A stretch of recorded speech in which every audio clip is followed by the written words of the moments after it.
Thank you all for joining us. It is my pleasure to welcome you to our lecture with Rabbi Joseph Skloot, who will be exploring the history of Jewish texts from the oral tradition to the digital media of today. Thank you to David and Ellen Epstein for sponsoring this lecture. We appreciate your longtime support of Jewish learning. Thank you also to Andrew R. Ammerman for sponsoring our spring 2024 lecture series. He dedicates the semester's learning in loving memory of Josephine and H. Max Ammerman, Stephen C. Ammerman, and Avi West.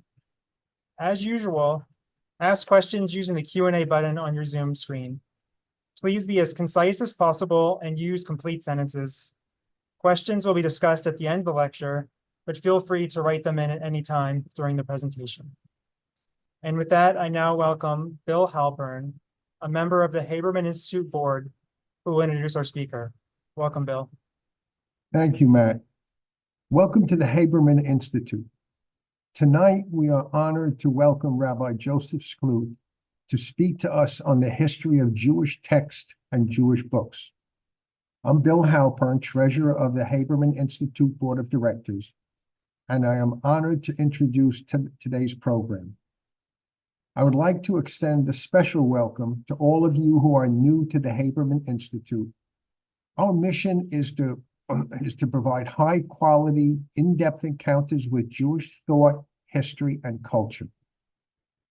I am sure you will find that Rabbi Skloot's presentation will cover all of these important perspectives. We invite you to learn more about the Haberman Institute's programs and classes by visiting our website, habermaninstitute.org. Our offerings will continue through the summer months. We hope you will join us. Rabbi Joseph A. Skloot is the Professor Aaron D. Pankin Associate Professor of Modern Jewish Intellectual History at the Jewish Institute of Religion at the Hebrew Union College. He is a historian of Jewish culture and religious thought and the author of First Impressions, Sefer Hasidim, and Early Modern Hebrew Printing, which received the Jordan Schnitzer First Book Award from the Association of Jewish Studies in 2023. He teaches courses on Jewish history, philosophy, and theology, books and reading, and interfaith relations, and is a much sought after lecturer and teacher at universities and synagogues across the U.S. and internationally. And Rabbi Skloot, well, let me get that. Okay. Rabbi Skloot received his Rabbi Skloot. Sorry about that. I lost my place here. Rabbi Skloot earned his BA from Princeton, his rabbinic ordination from HUC, and his Ph.D. from Columbia. Thank you, Rabbi Skloot, for sharing your unique thoughts with us this evening. The Zoom box is yours. Thank you so much, Bill, for that very generous introduction. I'm grateful to you and to Matt and to the entire board of the Haberman Institute for the opportunity to give this talk this evening and to encounter the community of adult learners that the Haberman Institute has created. I want to begin by just offering a few slightly longer, more expressions of gratitude, and in that way situate this talk a little bit, because I want you all to know how the Haberman Institute is, in fact, near and dear to my heart. I was fortunate to know Josh and Maxine Haberman when I was one of the rabbis at Washington Hebrew Congregation. And Josh cut a magnetic figure, and he modeled a kind of rabbinate that I've hoped to lead. I've hoped that I've led and continue to lead a rabbinate of scholarship, of communal leadership, of pastoral concern. When Josh died, his daughter Debbie, who I believe is here this evening, and if she is, it's good to know that you're there, to be in proximity with you. Debbie invited me to take a first crack at going through his archives before they went to the American Jewish Archives in Cincinnati. And I feel a kinship with Josh. And I would like to offer this lecture in tribute to him. May his memory be a blessing. And to his partner, Maxine, whose wisdom and spirit I admire. And I hope you are well, Maxine, if you're there. The second person I want to acknowledge this evening is also not with us, and that's my teacher and friend and Rabbi David Ellenson, of blessed memory, who died suddenly this Hanukkah. David was, like Josh, a rabbi's rabbi, a scholar of international repute. And shortly before he died, he offered a lecture for the Haberman Institute on the great Reform Jewish thinker and communal leader, Leo Baeck. Tonight, in offering this talk, I want to honor David's memory as well, and his legacy of scholarship. Finally, I want to acknowledge two dear friends who are here with us this evening. And they are David and Ellen Epstein, members of the board of the Haberman Institute, longtime supporters and dear friends of our family. And I'm so grateful to them for making tonight possible.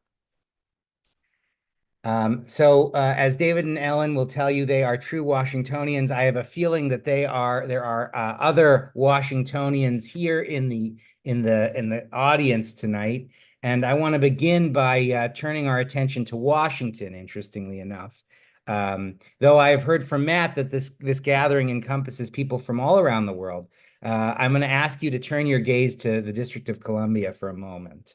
I want to note that when this lecture was scheduled several months ago, I did not know that I would actually be spending several weeks this summer at the Library of Congress as the Lilly Foundation Scholar in Residence at the Library of Congress. And researching in the Hebraica collection of the extraordinary library. It is a delicious serendipity. I actually spent last week in the library, in fact. Now, I'm going to pivot to the PowerPoint for 1 second because I want to show you the view from my window at the African and,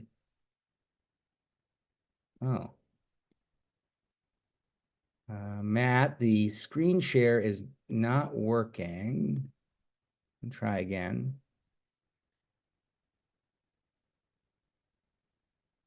Oh, there you go.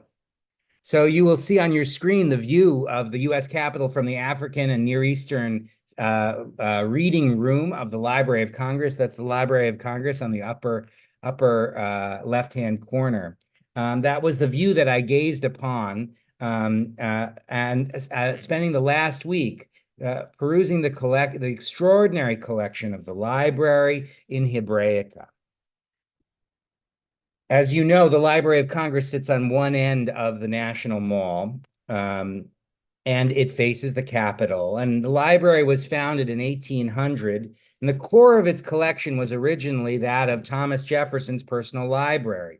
Jefferson donated the books to the library, and the library was as in its founding and continues to be symbolic of his Jeffersonian vision of a democracy rooted in the pursuit of knowledge and the cultivation of expertise.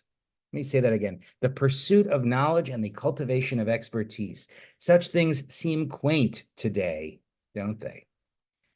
For this reason, the library sits so close to the Capitol. And it is, in fact, connected underground, as I learned myself this last week. Thus, in its origins, the library was meant was meant as a research collection for the members of the government. And even there was some debate about whether the president and vice president should have use of the library. But Jefferson signed a bill in 1802 that allowed the president and vice president to use it as well. Only at the turn of the 20th century did the library become a true research library, and this was the result of Herbert Putnam, appointed librarian by President William McKinley in 1899. Putnam sought to transform the library into, his words, the most active center of research for the largest area of any library in America. As the longtime curator of Hebraica at the library, Anne Brenner, explains in her magisterial new survey of the library's Hebraica collection, it was under Putnam's leadership and through the philanthropy of the industrialist Jacob Schiff and the initiative of a mysterious book dealer named Ephraim Dinard that the library acquired one of the most remarkable collections of rare Hebrew books today. The Hebrew books that are the subject of this talk and the subjects of my research. The Hebrew books that were printed in the 16th century primarily, and also in the immediate years before and after. Now, the vast majority of the Hebrew books that we're going to talk about tonight, and that are the focus of my research, are books that originated in Italy. And so if you would, journey with me from the shores of the Potomac now to the Adriatic. I'd like to imagine ourselves sitting in Renaissance Venice or any number of the Italian cities of the 16th century, Bologna, Mantua, Cremona. Imagine ourselves sitting in one of these prosperous centers of learning and commerce. Movable type printing was, of course, had been developed in Strasbourg in the workshop of Johannes Gutenberg, but it quickly spread southward to Italy. And in Venice in particular, the printers Aldus Manutius and Daniel Bomberg set the standards for printed books for generations thereafter. Hebrew books produced in Italy were transported along Europe's interconnected trade routes, across the Alps through the snowy Brenner Pass, northward to the great book fair at Frankfurt, and then eastward to Europe's most prosperous Jewish community and most fertile Jewish community, that is the Jewish community of Poland and Lithuania. When I teach, when I'm talking about Poland, Lithuania, I often ask my students to raise their hand and say, were your ancestors from Poland or Russia? And nearly 90%, because I teach in the United States, nearly 90% of my students' hands go up. Because Russia, of course, the Jewish community of Russia actually was the Jewish community of Poland, that Russia swallowed up Poland through the partitions, the end of the 18th and beginning of the 19th centuries. And so Russian Jewry is actually Polish Jewry, and Polish Jewry is actually the most fertile and largest and most prosperous Jewish community for most of the period that we are talking about and into the recent past. But back to Italy. Italy's Hebrew printers are the heroes of my research and my writing. Their fingers are dyed inky black with gall. They are racked with anxiety over whether the investment that they make in paper and labor, their editorial choices, would pay off in bestsellers. They had to negotiate with the reigning powers of the day, from the Pope and his proxies to the Venetian Senate. They had to secure permission to produce books, they as a maligned and suspect minority. They were also out to make a buck, of course, and but they had grander aspirations too. The books that they created would fundamentally transform Jewish culture. They would become absolute necessities for the central religious acts of Judaism: prayer, study, the determination of religious law. If we want to do any of these things today, we turn to a book. Jews would come to be known and think of themselves as the people of the book. That is, surrounded by stacks and stacks of books, books that scholars call codices, bound volumes of paper. These printers were scholars and intellectuals. In addition to being businessmen, fashioning works that hitherto only existed in manuscript handwritten, adapting and contextualizing them. They presented these books as if they came down from Sinai, that they were the works of the canon. They did so by employing the tools of Jewish religious and humanistic scholarship, the knowledge of the marketplace and complex machines, political acumen and intercultural sensitivity, and not a little chutzpah. The story of these printers cuts across academic disciplines and links what the historian of the book, Roger Chartier, has called the vast labor of adaptation involved in printing with what the printers of Hebrew books in the 16th century themselves called Malechet Shamayim, the work of heaven. It was a risky enterprise, printing Hebrew books, the stuff of virtuosity and intrigue, and as in many an opera, the line between a happy ending and a tragic one was perilously fine. So to begin, let me just give a little bit of background. The expression that I've already used once, the people of the book, does not actually come from Judaism at all. It comes from the Quran, where Jews and Christians are called people of the book, meaning that they, like Muslims, revere an ancient book of scripture. And thus, according to the Quran itself and later Muslim theology, because Jews and Christians possess a scripture, Jews and Christians are accorded a special status, superior to pagans and other peoples who do not. Go back and just look once more at our presentation for a moment and share an image. What you see here on your screen is from the cathedral at Segovia, this is a altarpiece. It was part of a triptych, now in the Museo del Prado. And what you see here on the left-hand side inset is an image of what's known as synagoga. Altarpieces of this nature very often depicted two stock images. One was ecclesia, that of the church, Christianity, and synagoga, that of the Jews, right? And synagoga is always depicted blind, as you can see here. He's wearing a mask over his eyes. He's blind to the truth of Christianity. He's blind to the salvation of Jesus. Christianity, on the other hand, is depicted. I didn't give you a detailed image, but Christianity is depicted as the triumphant. But what's notable in this image and in many ecclesia and synagoga images is you see that synagoga here is holding a scroll. A scroll. Up until in the ancient world, Jews were actually known. They weren't called this, but they were known generally as the people of the scroll. Christians were known as the people of the codex, that is a book, in the way we think of a book. Jews were known as people of the scroll.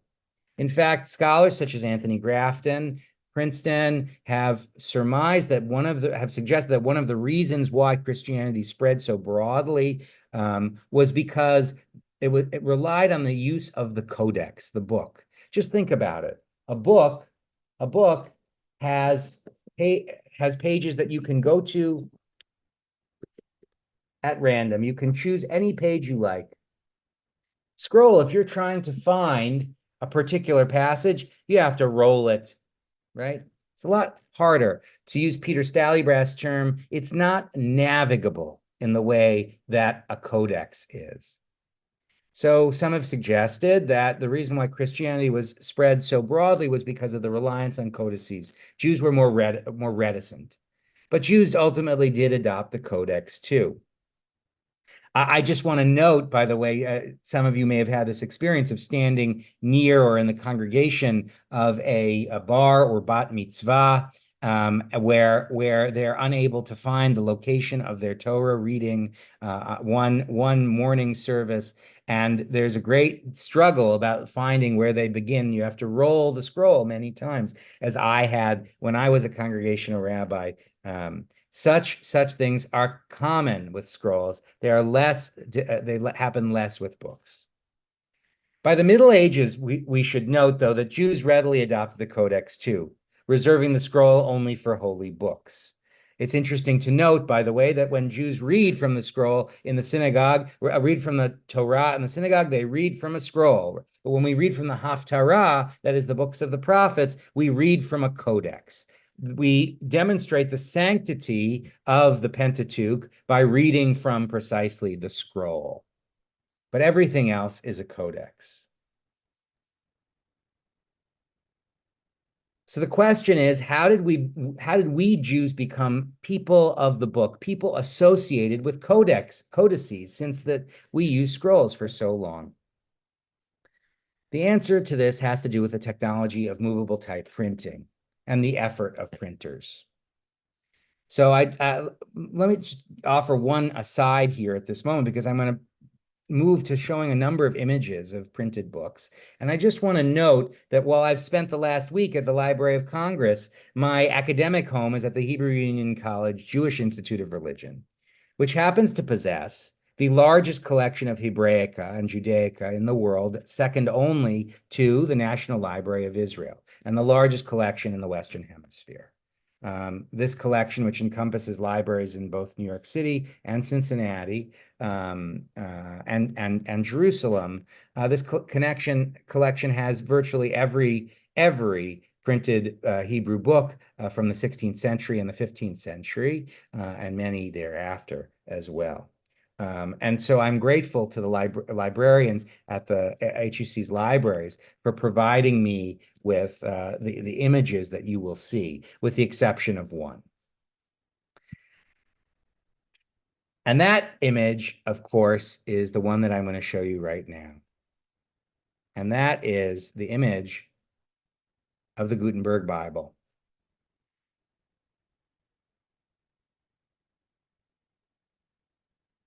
Just a few days ago, I had the good fortune of being able to stand in front of this Bible that you see here in the Library of Congress's grand atrium, where anyone can go and see it, and before the public was allowed into the library.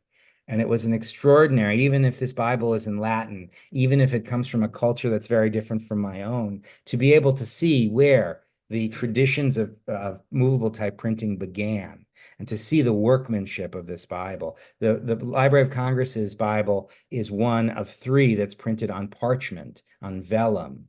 And it is, as you can tell, it has been illuminated. In this way, the Library of Congress's Gutenberg Bible is very much like the manuscripts that preceded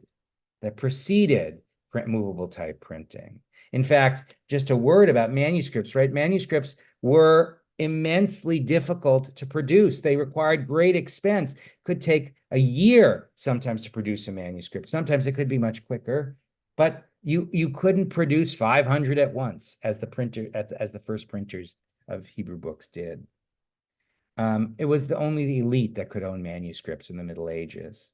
And as a consequence, manuscripts were few and far between for Jews and non-Jews. All this changed, however, with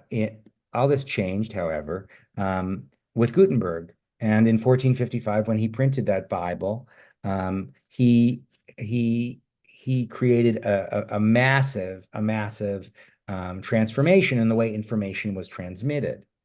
But what you notice when you look at that Bible, I can show it again just so that you can see here, is of course that it looks so much like a manuscript, because manuscript books in the 15th century, I mean, and these early printed books, which we call incunables, these manuscript books and incunables, they they were designed to look similarly, and they were just beginning to figure out how to operate this new technology of movable type printing using lead characters.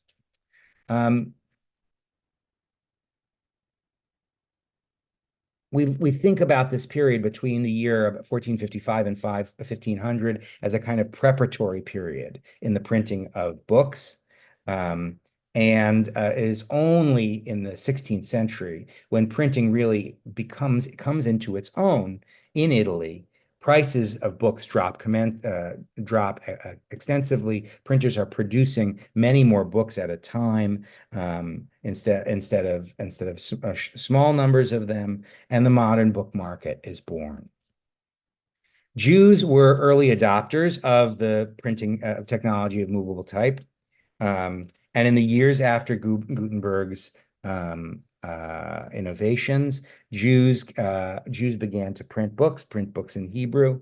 And so we see in the 1640s, we see, for instance, this volume from the HUC library. This is the commentary of Moses Nachmanides on the Torah. You see Sefer Bereshit, the book of Genesis here. And this was printed in 1469 in Rome, we think. There's some debate about it. And here again, the book looks very much like a manuscript. It does not differ that much from in terms of its structure. We know that there are about 140 or so Hebrew titles produced between this period, 1469 and 1500. So a very small number of books overall printed during that time. In the 16th century, 20 times that number were printed, titles and unique titles. As a result of this, we also see a great diversity in the subject matter, the genre, the material form, the textual presentation of the books of the 16th century. They begin to look like books as we know it, and not the manuscripts that preceded them. This was all a result of the efforts of Hebrew printers, craftsmen, and entrepreneurs. And it made it possible, the fact that these books exist now made it possible for me to fill my office, and many of those like me fill my office and with books of codices such as this. We became a people of the book because of the fact that printing made the production of books such as this possible en masse, and created the structures, the forms of those books that are familiar to us now. Much of the 16th century Hebrew printing occurred in Italy, as I mentioned, and it was in Italy that Hebrew printers systematized the basic principles of Hebrew typography. Most famously, Daniel Bomberg established a Hebrew press in Venice that produced several editions of Hebrew works now considered game changers, such as his edition of the Rabbinic Bible, known as the Mikraot Gedolot, and the Babylonian Talmud. Right, these are the standard versions. I'll have some images of these shortly. So I want to right now focus in on some of these books. This, for instance, as you see here, are the first pages of Daniel Bomberg's Tractate Brachot from the Babylonian Talmud from 1519 in Venice. Jacques in Shakespeare's As You Like It famously opines, all the world is a stage. However, as a historian of books and Jewish culture, I'm inclined to say all the world is a page, or perhaps the other way around. All the page is a world. For pages of printed books need to be read closely and carefully. They are worlds unto themselves. And we need to consider typeface and organization, paper and ink, as much as we consider words. But we need to consider those words too. We need to consider their grammar and their meter and their metaphor and their punctuation. Doing so, this close reading illuminates the vast labor of adaptation, to use Chartier's term, involved in printing, or in the words of those printers, what precisely it meant to engage in melechet shamayim, the holy labor, the divine labor, the heavenly labor of printing.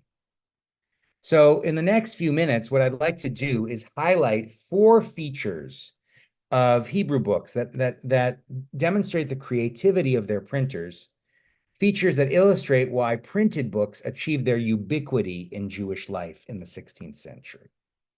So these features are 4. The first one is mise en page, that is the arrangement of the printed page. The second is the use of prayer books in synagogue. The third is the diversification of language and subject matter that printing enabled. And the fourth is, surprisingly, censorship. So first, let's talk about the mise en page. Now, I'm going to leave the presentation up on the screen for the next few minutes because I want to refer to it.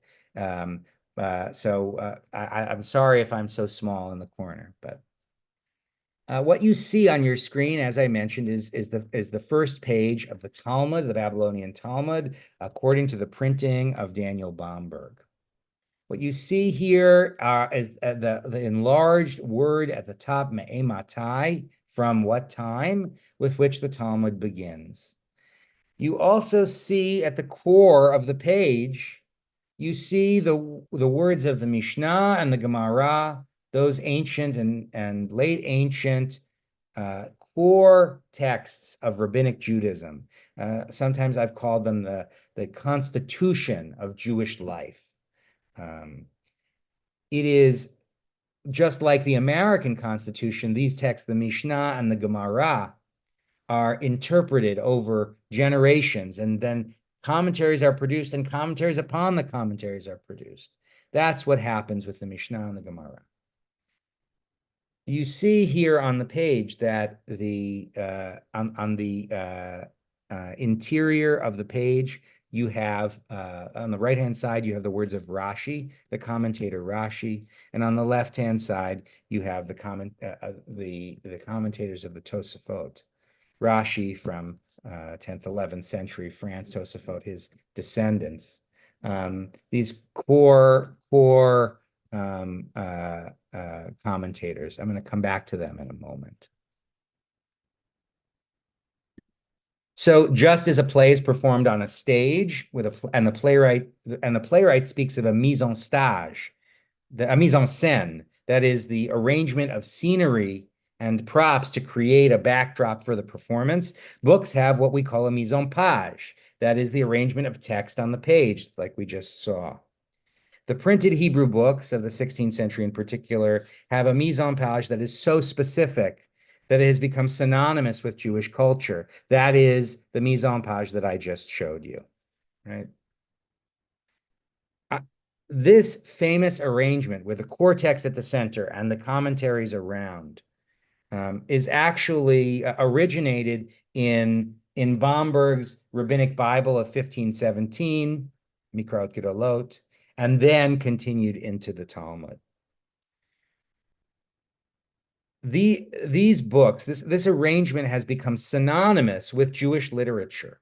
It's notable, for instance, that when the Mossad HaRav Kook in Jerusalem published its Rabbinic Bible, its version of the Mikraot Gedolot, called Torat Chaim, and did not use this form, there was an uproar. There was an uproar, public outcry. Similarly, when Art Scroll, maybe this may be more familiar to some of you, when Art Scroll publishers published their English language translation of the Talmud, and they did not use this form, it caused an uproar as well. What's notable is that this mise en page, right, this arrangement of the text originates in medieval Christian Bible commentaries, known as the Glossa Ordinaria. As the historian David Stern of Harvard has written, the Glossa Ordinaria emerged in the early 12th century and continued to develop through the mid-13th century, first in northern France and later in Europe. And there, scholars would produce manuscript, core text of the Bible, and then write a digest of important and authoritative commentators around. During the Middle Ages, Jews did adopt this formula too. They learned it from Christians, and they used it for the Bible and the Talmud sometimes. However, it is only when Daniel Bomberg of the city of Venice in 1517 adopts this format for his rabbinic Bible and subsequently his Talmud, did it become the one and only mise en page for works like the Talmud and the Bible and many others as well, as you will see. And it became synonymous with Jewish books. Bomberg's additional innovation was to place Rashi's commentary at the center of the book and to place Tosafot opposite it. His additional innovation was to foliate the Talmud, that is, to give it page numbers or folio numbers. These are numbers that we continue to use. This format we continue to use. And when you show non-Jews books that look like this, they immediately identify them as Jewish. Right? This mise en page is precisely the result of printing, the popularity of it, and the fact that it's become synonymous with Jews. In fact, our own sense of who we are as people of the book is wrapped up with this mise en page. And that's the result of our printers like Daniel Bomberg. I'm going to come back to Bomberg in a moment because he's a fascinating figure. The next area, the second area that I want to focus on with all of you, is that of the use of prayer books in synagogues. It is notable when Jews pray, whether at home or in the synagogue, that Jews hold a prayer book in their hands, generally. Most synagogues have shelves and shelves of them. In fact, innocuous as it may seem, this is a direct result of the way printing reconceptualized Jewish life. Prior to printing, the daily or weekly prayers were more often than not memorized by Jewish men, who day in and day out said the same words aloud. Those who did not know the words or who forgot them, and that happened regularly, of course, the essential aspect of worship became the ability to offer specific formulas in response to the prayer leader. Formulas such as Baruch uvaruch shamo, right? Blessed and blessed is God's name, or saying Amen at the end of a particular blessing, right? Such expressions were allowed for prayer to be an oral practice that whole communities could participate in, even if they didn't know the words and if they didn't have them memorized, because prayer books were not available to most. Women, we should add, women whose participation was not obligatory and actually whose participation was sometimes frowned upon, had very little access to the prayer service. Prayer leaders, the prayer leader themselves would recite the word from a manuscript very often, and that was particularly the case during the holidays. In fact, it became a custom for a community to own a machzor, that is a prayer book for the entire cycle of the entire year. The word machzor has come to be known as the prayer book used for the holidays, but it actually means the Hebrew refers to a cycle, that is the yearly cycle of holidays. And a machzor used to have the full year's prayers in it, and it used to be a very, very big book. And it was the honor of a particular family in the community to carry that machzor to the synagogue for the prayers. When I got to Washington Hebrew as one of the rabbis a number of years ago, it surprised me that the synagogue had very few machzorim, that is, high holiday prayer books, available. The expectation was that everyone brought their own. And when I heard that, I was thinking to myself, wow, this is as if this were the medieval period where people had the honor of carrying a machzor. Of course, the difference was that every individual had their own prayer book at Washington Hebrew, whereas in the medieval period there was only one for the entire community. So but what happens in an oral community is where the prayers are often said orally and from a manuscript, is that the prayers vary from community to community. because different manuscripts have different readings, right? Different communities have different versions, and they're changed over the generations. Woody Guthrie apparently had tens of verses of "This Land Is Your Land" that he wrote, sometimes on the fly, right? And he would swap them in and out depending on his mood. And similarly, prayer leaders in Jewish communities would do the same with their prayer texts. Prayers varied from one place to the next. Printing led to the efforts to produce prayer books cheaply and in quantity, and made it possible for everyone in a synagogue to read from the same text, to standardize it, if you will, to a great extent, but not entirely, as I will explain in a moment. You're looking here at the first page of a machzor, in this case, a printed machzor from 1540 in the city of Bologna. And this machzor is called kamcha davishuna, that is the flour of burned grain, that is highly refined and pure flour, is this machzor. It's so pure, it's perfect, it is sacred. Note on the mise en page, note how it looks just like the one of Bamberg earlier that we looked at. The core text in the middle and the commentary around the edge. So by 1540, you have Jews not only using this for canonical works, such as the Bible and the Talmud, you have Jews using the same format for the prayer book as well. What you see here is, of course, the hymn Adon Olam Asher Malach, right? Often said first thing in the morning. This prayer book from 1540 is for the prayers according to the Jews of Italy, of the city of Rome and the surrounding communities. And it was edited by a fellow named Yochanan Trevis. Trevis was involved in the printing of books in Bologna. And he writes in his introduction, interestingly enough, that he decided to produce this machzor, this very important machzor. It becomes the basis for numerous other machzorim over the decades afterwards.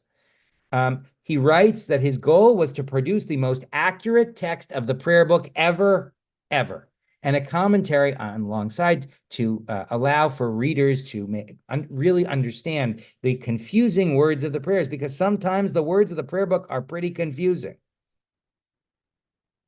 The idea that prayers should not merely be said by rote or just said amen to, but studied and understood and interpreted, that they contained a meaning that needs to be unpacked, that like the words of the Bible themselves, that was new. While Jewish communities always possessed Torah scrolls and subjected the Torah to constant interpretation, and the Talmud too, the prayer book was never accorded sanctity like that. By the way, you can see that in this text on the mise en page. If you look at the center and you look at the center core text, the Adon Olam, what you see, you don't even have to know any Hebrew. You can see the letters. They look like the letters that my daughter is learning how to read in Hebrew school. They are square, Hebrew square letters. That is often perceived as the canonical text is written in square letters. What's around the side? That's the commentary. What are they written in? It's written in a Sephardic semi-cursive typeface, which is used for non-canonical works. So you see here how the prayers of the liturgy acquire a special sanctity that they heretofore didn't have. I want to just note for a moment too that there was another kind of prayer book printed in this period. You can see it here. This is actually from Columbia's collection, not from HUC, and I thank them for this. This is a book called Tfilot Latini, printed in 1538. This is the prayers in Judeo-Italian translation, the second Judeo-Italian translation of the prayer book. And this, according to the editors of this book, the printers of Bologna, was a book solicited by the kind and gentle women of their community, who forced and persuaded them to print a translation of the prayers.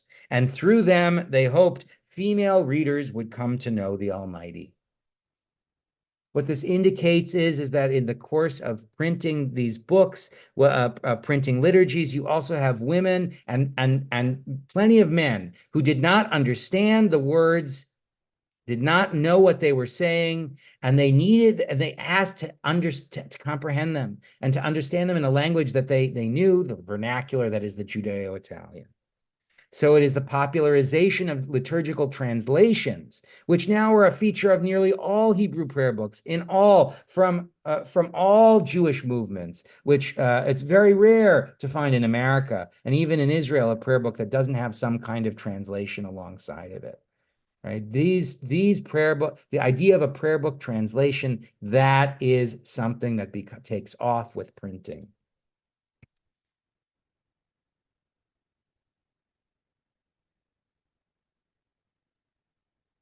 Printing led to a kind of popularization of Jewish knowledge. Now, I just want to say one other thing about the Machzor that we just looked at, because I told you that Trevis, the editor, thought to create the most perfect standardized Hebrew text. But he did that not merely in response to manuscripts, but also in response to the printed books prayer books that were printed in the end of the 15th and beginning of the 16th century. He said all of those prayer books that were printed before him were bad. The only one that they should use is this. This is the most corrected version. Because while printing creates standardization, what we also know is that printing creates mystification as well. The best way to spread a typo, to spread a misreading, to spread an error is to print it. And then you have 1,000 copies of it, right? We know that from looking at the internet today. Printers were aware of that. The third area that I want to briefly touch on is the area of new genres. This just as you saw the genre of translation, we also see the emergence of new genres that is that in the first few decades of printing, that is from 1469 to 1500, fairly traditional books are printed, Bibles and Talmuds and prayer books. But beginning in the 16th century, you have all kinds of books, Jewish books that are printed with great thematic and linguistic diversity. You see, for instance, all the kinds of literature that you will find in your local bookstore. You see textbooks, books of secret or occult wisdom, self-help, encyclopedias, anthologies of tales, vernacular novels and stories. You see pornography. You see books that are meant to how-to books. These are all genres that emerge in this period, because Hebrew printers recognize that Jews don't just need the Bible. They want other things too. They want to read other things too. And even more quickly than in the Christian world, Jews take up and print a vast diversity of Jewish literature. One of the printing presses that I study in particular is this press from Bologna, and they printed 9 books, and they're in a great diversity of materials there. And what's notable also is that they include this printing press in the city of Bologna prints books that come from the Ashkenazic milieu, from the Sephardic milieu, and from the Italian milieu. Right? They see the Jewish community, they see the Jewish people as and try to satisfy the demands of the entire Jewish people to the extent that they can, not just their own locality. And that speaks to something about Italy too, at the crossroads of Jewish life in the middle of the Mediterranean, connecting northward to Ashkenaz, westward to what was Sfarad, southward to the southern Mediterranean, eastward to the Sephardic diaspora. The final area that I want to just focus on for a moment now is the relationship of Jews and Christians in these presses. I had mentioned first Daniel Bomberg, who created that mise-en-page. It is notable that the man to whom we owe the form of the page that is characteristically Jewish today was not a Jew at all. He was a Christian from the city of Antwerp, residing in Venice. And he, with a cadre of scholarly Jewish employees, produced the defining edition of the Talmud and the Rabbinic Bible, edition upon which everything else has been based. Bomberg's influence on the production of Hebrew books is perceived generally as positive. There's a discussion about why he was interested in publishing Hebrew books. He received a monopoly from the Venetian Senate to do it. He was committed. And there's great debate about what his motivations were. Some favor that he was more interested in converting Jews. Some favor that he was more altruistic. Some favor that he was just a good businessman. There's a great deal of debate. But what's notable here is that both in print shops like Bomberg's and in print shops run by Jews in Italy, Jewish books were the process of printing led to the transformation of those Jewish books. Jews and non-Jews, if you were going to print in Hebrew, you had to have permission from the ruling authorities. This is the permission granted to my friends, the printers of Bologna. And it speaks about a fellow named Emmanuel Menachem Abraham and his Jewish associates in the city of Bologna may print or have printed the Jewish books of the Old Testament, ancient commentaries, and official books which are read in the synagogue, in which nothing blasphemes against Jesus Christ, our Lord and Savior. Right? To print such books, these Jews need to have the permission of the Pope. This was the Pope's permission. And in order to do that, they had to present their books as not having anything that would offend Christian readers. They print, as I said, 9 books. This is one of them. It's Sefer Hasidim. It's one of the books that forms the basis of my recent book. And what is notable here is that that they made important changes that have heretofore not been recognized. So I just want to note, here's an example from one page. Actually, I'll go to the next one, right? So in this book, what is fortunate about this book, Sefer Hasidim, which is a medieval book, which is printed in 1538, is that we have a number of manuscript versions of the book. And when you look at the manuscripts, they say things like this: do not say to a goy, by the faith that you have in your God, and do not say, I swear by your Christianity, in Yiddish, auf den Christenheit. Now, in the edition of Bologna, the printed edition, you see how they change the text. They say, do not say to a foreigner, by the faith you have in your God.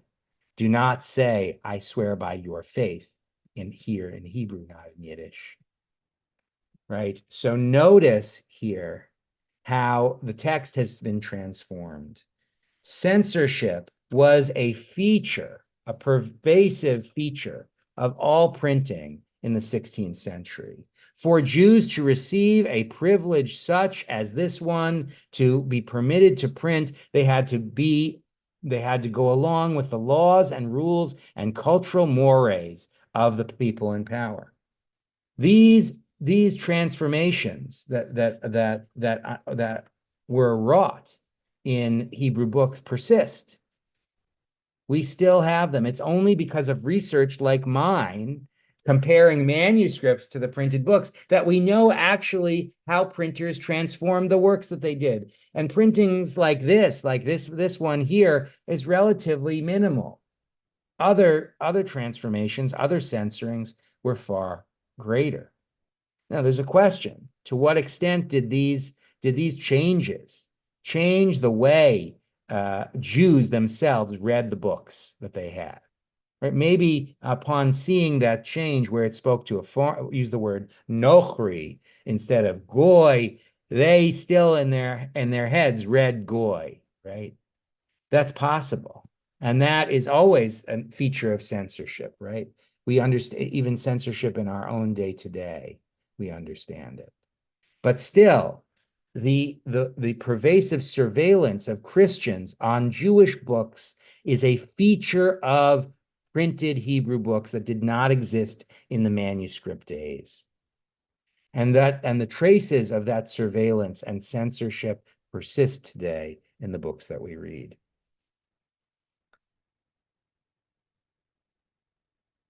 Jews would not have become the people of the book, that is the printed book, without Christians like Daniel Bomberg, and even without the Pope, who allowed them to print these works and to engage in this business. But they also did it on their own initiative as well. And we need to understand both of those dynamics. So a few words of conclusion as we're reaching our time. I want to note here, and I'll just bring us to the present day. So I want to note that printing transformed the Jewish people into the people of the book, or better, the people of printed books, and created texts that line the walls of our libraries. This is my office. I'm sure many of you have shelves that look a lot like this.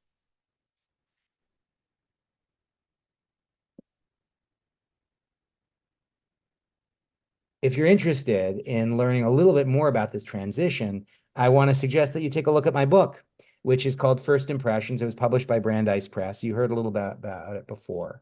And it really details this transformation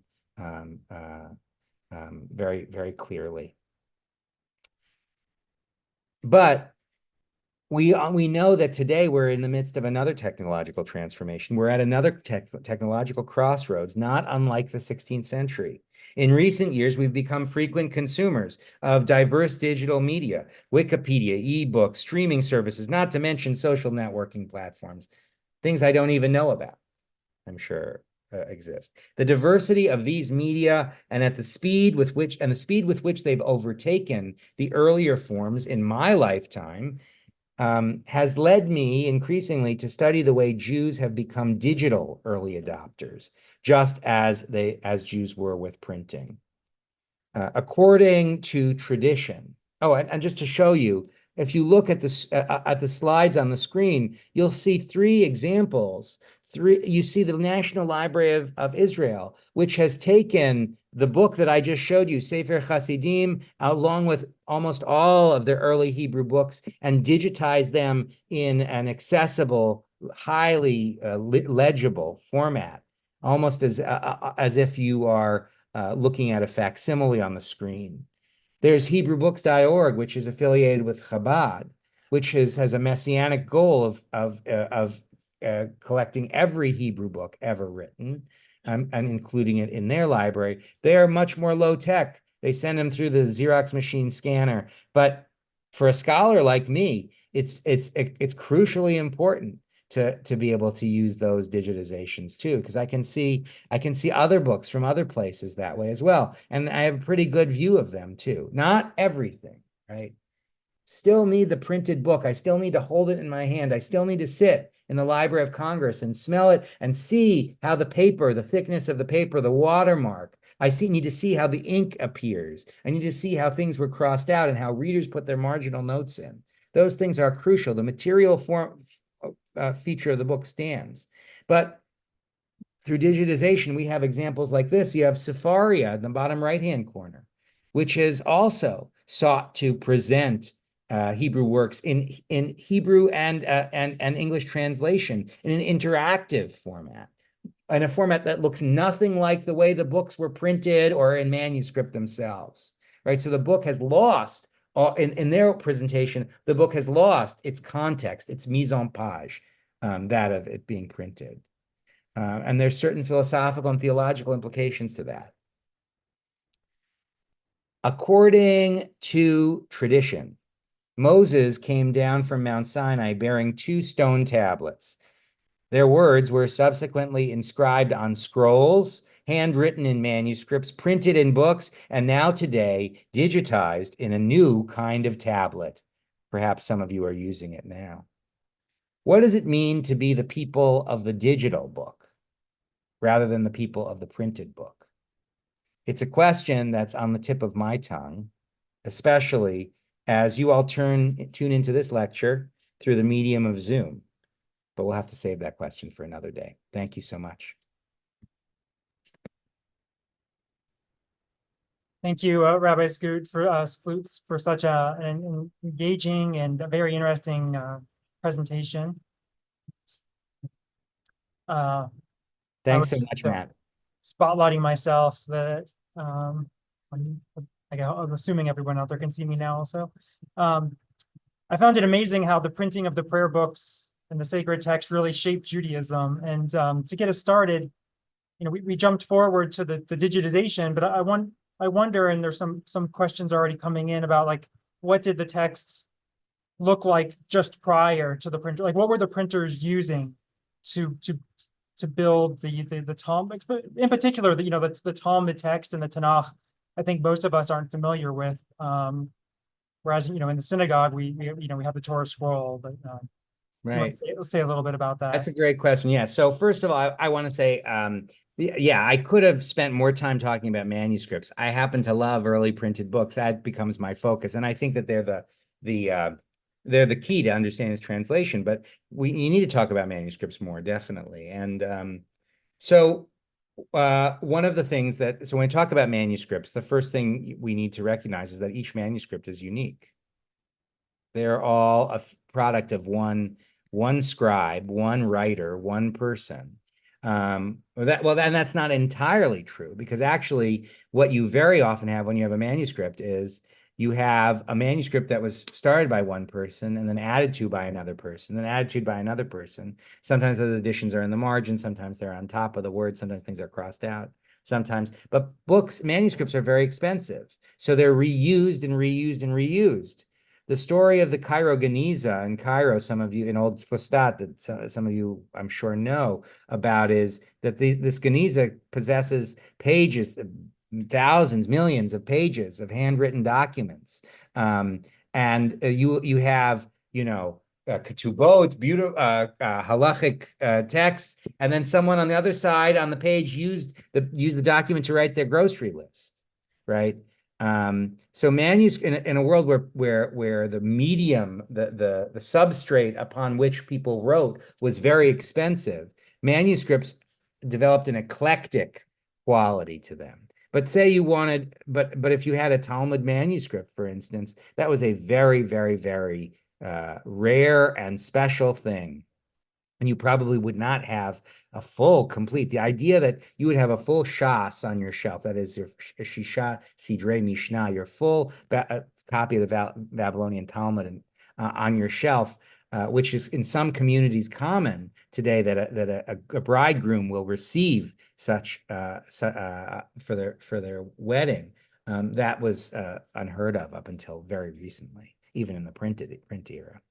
So manuscripts are rare and they are unique. And so I want to just acknowledge the work of my colleague Yaakov Meyer, who recently published a book, which is it's kind of like a companion piece to my book, though we worked on our books independently, called Defus Rishon.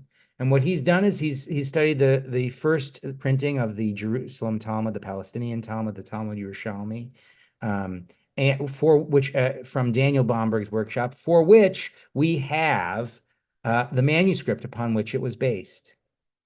Now, notably, that manuscript was assembled by scholars in Bomberg's workshop from other manuscripts. They took several other manuscripts that they had, and they said, we want to compile it together into this one manuscript, and that's what we're going to use as the basis for the reference copy for the printed book. So in the book that I write about, Sefer Hasidim, for instance, we have 20 manuscripts of it, and they're all different. They're none alike. And so the act of printing involved the collation of various manuscript traditions into one, usually. In the case of Sefer Hasidim, I can say that the printers based their edition on at least 2 manuscripts, at least, but maybe more. So when we talk about the Talmud, when we talk about the Bible commentary manuscripts, they are idiosyncratic, and they are highly personalized. And the printed book is often the opposite. Thank you. And I didn't mention before, but for those of you who have questions, feel free to enter them now.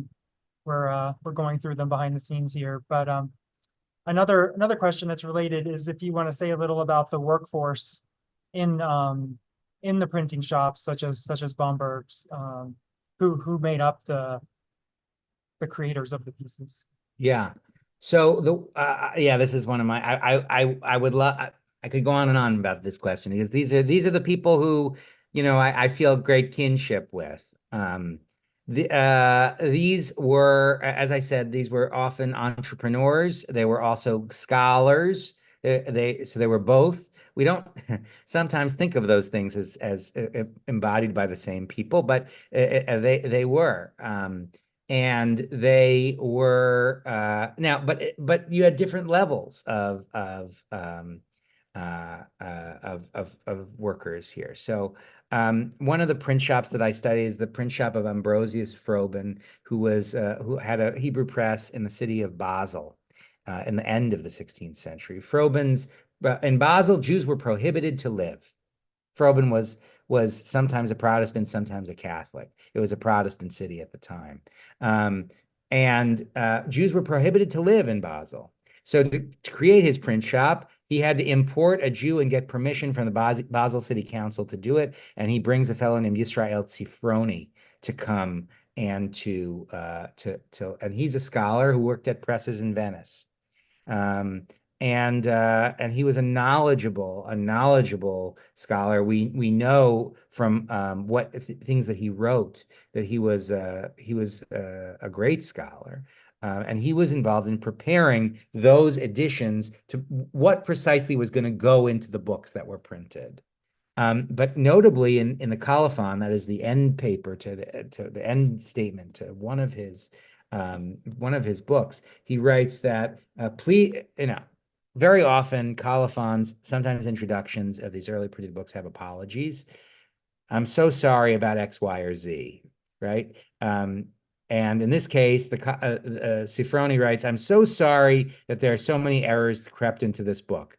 The reason is because this book was principally printed by non-Jews who worked in the print shop, and they didn't know what the book was about. And they, in spite of my protestations to the contrary, they continued to work when I couldn't be there on Shabbat and on the Chagim, on the holidays. And they continued to work doing their business, and so I couldn't supervise them. And that's how errors entered the book.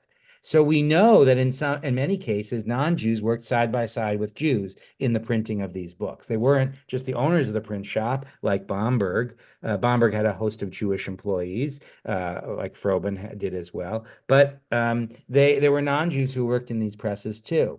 And very often Jewish Jewish printers would print their books on printing presses owned by a non-Jew, because a press is very, very expensive to operate. So you would rent or lease the press for a time.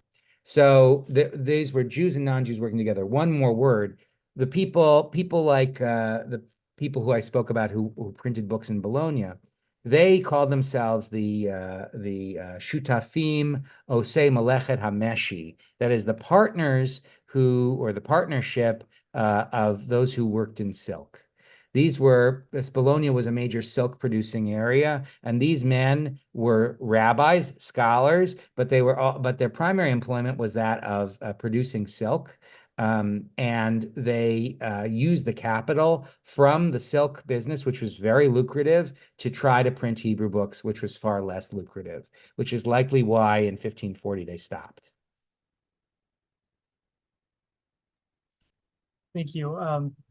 I wonder if you have an example of or two of notable ways in which an error was made and maybe passed down in a way in which it has shaped Judaism in some way, or shaped Judaism for a while.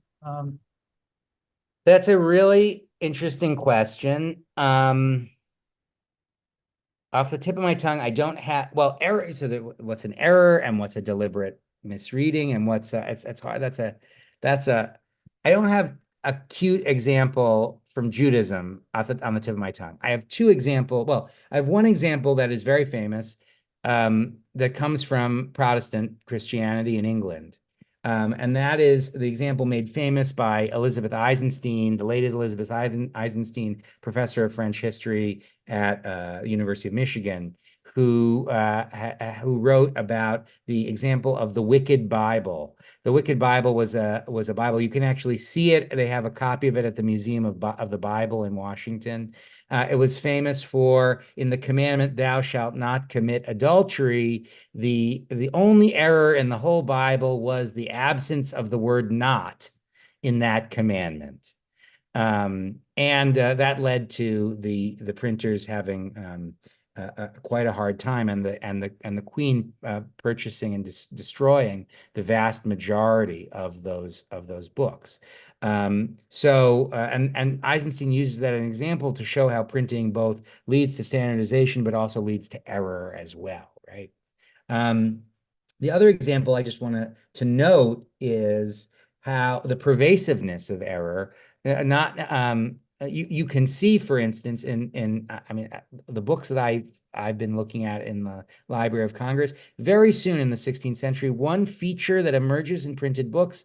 So manuscripts didn't have title pages, didn't often have titles, didn't have authors, didn't have blurbs, didn't have table of contents, didn't have indices. These are all things that are only emerge because of printing. But one thing that also emerges because of printing is errata lists, right? It's lists of mistakes that appear at the end of the book, because printers will print it in batches and then read it. And they'll see, oh, wait, I made this horrible mistake. So at the end, they'll insert a page that says what happened earlier was an error. And this happens regularly in the early 16th century. But it's not only a feature of printed books, it's also a feature of manuscripts. I was the Baal Korah at one Shabbat morning at when we were living in New York, at our synagogue in New York. And I was reading from the Sefer Torah, and I said, Bakol haaretz, I think. And the Gabbai, who is the learned rabbi, said, Mikol haaretz. And I said, Bakol haaretz. And he said, Mikol haaretz. And I said, look, I pointed. And it turns out, in fact, that the scroll that I was reading from had an error. And it should have been the other way around.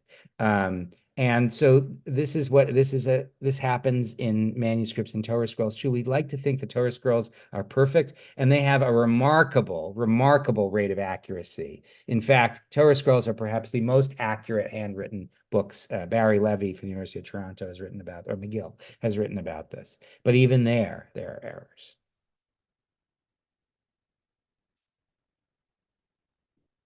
Thank you. Yeah, it's a funny story about your time in New York there. So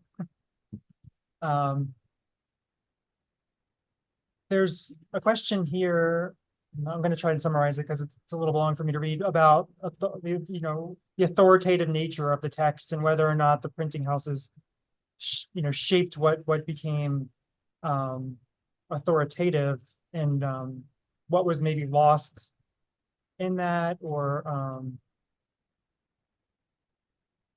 constraints that were made.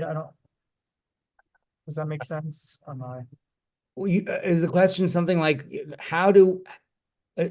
is it through printing? How do things become authoritative through printing, or how do things become authoritative prior to printing? The question here is that it actually says printed or before, but like you could see here, which sources, printed or before, are considered authoritative, and who or what bodies were given the ultimate editorial controls. Okay, I understand. Sorry. Okay, so that word. So first of all, let's talk about that word authoritative. So, and let's go to the very common English word author. An author is someone, well, today when we use the term author, right, you go to Politics and Prose and they will have an author visit and read from an author reading. And the presumption is that the author is the person who wrote a book, who's going to stand on the stage like me and read from it, right? And the words that they read are going to be their words. But in that wasn't the case in the medieval Northern European context, and in the Latin West, in principle. You only became an author when your words had authority, which meant that they were copied and recopied and recopied in manuscript form over and again. So if Joe Skloot wanted to sit down and write a book, that didn't make me an author, right? It was only if that book was copied and recopied and recopied multiple times, right? Aquinas was an author, Skloot was not. And that is actually the same paradigm that exists within Jewish within Jewish culture too. Similarly, what interestingly what happened is that if someone wanted to write something new, very often they would append their words to the words of an author, right? So they would sometimes they would expand and add their own words to the words that someone else. We would call that plagiarism today, or usurping someone's authority, but that wasn't the case in the medieval world. They would either add, or they would write a commentary, and in that way, and if that commentary was continued, if those comments were continued, then that would grant them authority, right? So authority comes from consistent copying. What happens in the printed world as authority is very different. And actually, we're having a certain crisis of authoritativeness right now in the digital times as well, right? Who has authority and who doesn't? Does Wikipedia have authority, even though it could have been written by some kindergartner and wherever? Does the Encyclopedia Judaica or Encyclopedia Britannica have authority today? What grants authority? Does a certain does the voice of a certain commentator on television have authority, or does the TikTok person making a video about the same issue have authority, right? These are questions that printing enabled. So one of the things that printers did was they tried to demonstrate if you have all these people who are writing books in their words, in their own name. That was the term. That's actually right. Sefer Hasidim, the medieval book that I study, the writers of that book say expressly, you should not write a book in your own name. It's bad form. That's a classic medieval idea. But the way that printers did was you had people who wanted to write books. And so what they did was they put not photographs, they put images of the author, of the writer. They called them the author in the front of the book with very pious looking garb, right? Oh, this is someone I should trust. You would put an imprimatur. This book has been printed with the authority of the rabbis of so-and-so. You would put a blurb. Skloot says this is a great book, buy it. These are all techniques that printers use to grant their works authority in a time when authority is being contested. Thank you. Yes, and we also have censorship issues going on today similarly. Yes. Oh, can I just say one other thing, because I think it's very illustrative. The Zohar was one such book. The Zohar, of course, today everyone talks the Zohar, the Zohar. It's the if you ask Gershom Scholem, it was the key text of Jewish mysticism, the field that he invented. The Zohar was a contested text when it was first printed in the 1560s, and first of all, it was printed in two very different editions. Which one was the right edition? Second of all, you had a whole host of people saying there is no such thing as the Zohar. The Zohar is not a real text. It's made up. You had people who said that there are other Zohars that weren't printed. What's in the printed book isn't the real book, right? So what happens? You have printers who fight over my book's the real book. And ultimately, the icing on the cake is Danny Matt, the great scholar of Kabbalah, who produces an English language Zohar based on one of those two printed editions, right? That becomes the standard edition for us. But that shows how it became canonical. But for at least 150, 200 years, there was great debate over what the Zohar precisely was and whether it was authoritative. Yeah, thank you. I did not realize that. On the note about English, there's a question here about what's the story of the first Jewish books in English? Or when, I guess. Oh, that's a really interesting question. Well, what is a Jewish book? That's a great debate. Certainly, Manasseh ben Israel, who seeks the reintroduction of Jews to England, writes to the Oliver Cromwell an explanation of Jewish culture, which is meant to convince him to let Jews come back, right? So you could say, well, that's a but I don't have I'm not certain if I can date the first English, what you would identify as the first English language Jewish book.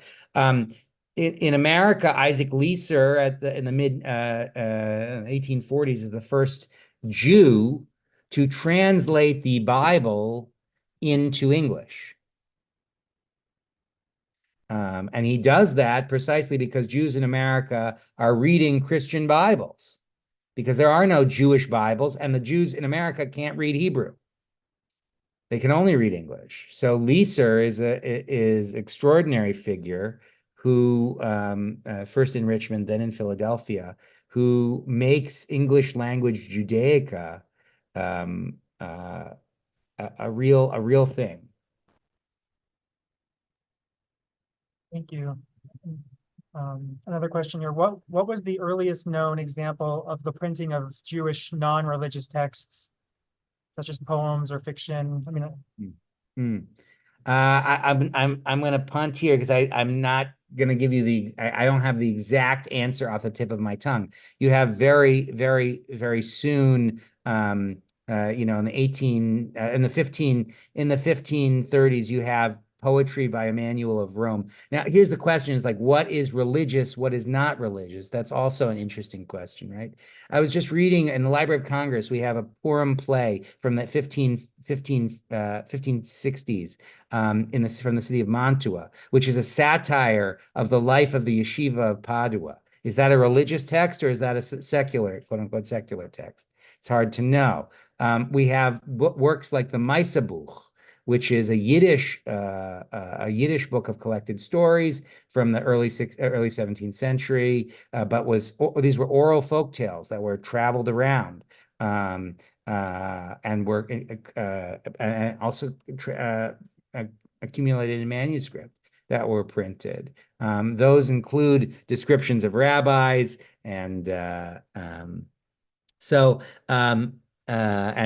religious life, but they also include stories of vampires and werewolves and really fun stuff like that. Also some erotica, like that kind of stuff is printed at the end of the 16th century, beginning of the 17th century. So you do see a range. I'll note, for instance, that in his code of law, the Shulchan Aruch, Yosef Karo from from Venice and the late 16th century, Yosef Karo explicitly forbids the reading of Sfarim Chitzoniim, these external books, non-religious books, except if someone is having trouble sleeping or needs some levity on the Sabbath.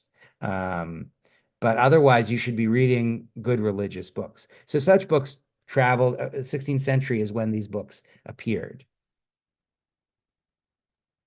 thank you. And when and under what circumstances did Jews gain the freedom to print books without papal reviews? This person wrote that they read a Spinoza biography, and he appears to have been heavily involved in unsanctioned printing. Well, so Spinoza is really interesting. Spinoza's Tractatus Theologico Politicus was printed not under his name in the city of Hamburg, and it was printed not under his name because he was worried that he would get into trouble in the Netherlands for his controversial writings. So here's the thing. Books circulated, non-Jewish books circulated without papal or religious or secular imprimatur from the very beginning, right? There is always this blue list. There are books that are circulate under the table, so to speak. The problem is for Jews, Jews are a very precarious minority. And if you violate the very capricious, the rule of the very capricious authorities who supervise you, that's a one-way ticket out, and not only for you, but for your whole community. Right? The Jews of Spain were expelled in 1492. I mean, one of the oldest, most prominent Jewish communities in the world at that point. So one of the reasons why Spinoza is the Jewish community of Amsterdam declares Spinoza persona non grata is because they were afraid that Spinoza would not because they were so troubled by his ideas, though they were, but they were more troubled by what they thought the non-Jews, their sovereigns, would do to them if they found out that Spinoza was one of them. Spinoza was able to publish his books paradoxically because he was kicked out of the Jewish community. He was, so the community didn't have to worry about him as much anymore. Yeah, that's an interesting turn there for him. But what would you, so as a, like we're at about out of time now, and we can move to today's Sidurim. There's a question here. What would you say that the format and layout of Sidurim, like Mishkan Tefillah and Seder Lev Shalom, is a return to the traditional manuscripts with explanations of the liturgy? Yeah, I think that is true. I think that the Sidurim that are used in synagogues today, both in liberal, also you could include Siddur Kol HaNeshama, the Reconstructionist movements, path-breaking Siddur, used a similar, not entirely traditional format, but with commentary, different layers of and options. Yes, I think that there is a sense that at least for liberal Jews, that there's a desire to readopt the polyphonic and paradigmatically Jewish mise en page that an earlier generation might have shied away from, right? An earlier generation might have perceived that as not accessible enough. It's too confusing. They might have perceived it as too Jewish, and we want to fit in. An earlier generation had all kinds of reasons to reject that approach, but a new, more self-aware, self-confident American liberal Jewry can readopt them in the end of the 20th century. And it is notable, interestingly enough, and Jonathan Rosen wrote about 25 years ago now, wrote a book called The Talmud of the Internet, where he made this claim in a very early way, but that the internet, with its hyperlinks and with its ability to show many different texts simultaneously at the same time, is in some ways like the stereotypically Jewish page. And so we've yet to see what that will mean for us in the 21st century as well.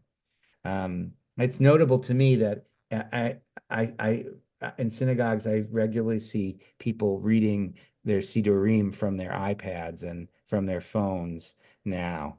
And I think what's different there is, of course, that your email is on the side of the page, not but maybe the grocery list was on the side of the page back in the day. So, but I think it is different. I think it is different today, and we've yet to see where it will lead us. Thank you. We're about out of time, and I want to just give you a few minutes if you want to share any last thoughts with us this evening. Well, I think that we are at a remarkable moment in time when we're in the midst of adopting new media. And I think the story will continue to be written. But the story of one of maybe it's the point that I'd love to leave you with is that the printers who printed these books made deliberate choices. The books that we have are the result of the specific choices that they made, right? Bomberg chose that layout for a particular reason, and we have stuck with it, right? We often don't think about printing and the creation of media in that way, that it is the result of particular people who made choices. GTP is the result of particular people making choices. It's not the algorithm making choices, right? It's the result of all the text that was fed into it and all the people who created that algorithm. There's no value neutral creative process. These creative processes were the printing of Hebrew books, the creation of digitized works, now and then. These were the result of specific choices that people have made. And we can make different choices, or we can make the same choices. But it is of great value to learn about why our ancestors and why our contemporaries make the choices that they do when they create works of literature and art and media. Thank you. I think that's an important and very fascinating point for us to end on this evening. So I appreciate it. And thank you again for sharing your expertise and for tackling all of these insightful questions that have arisen. So thank you all for taking the time on a Monday night in June to learn with me. I so appreciate it. I've heard that there's some old friends and new friends here, and I'm so glad that you're here. And I loved learning with you, and I wish I could have seen your faces, but I look forward to keeping the connection. Thanks, Matt, so much for inviting me, and David and Ellen, thank you so much for making this possible.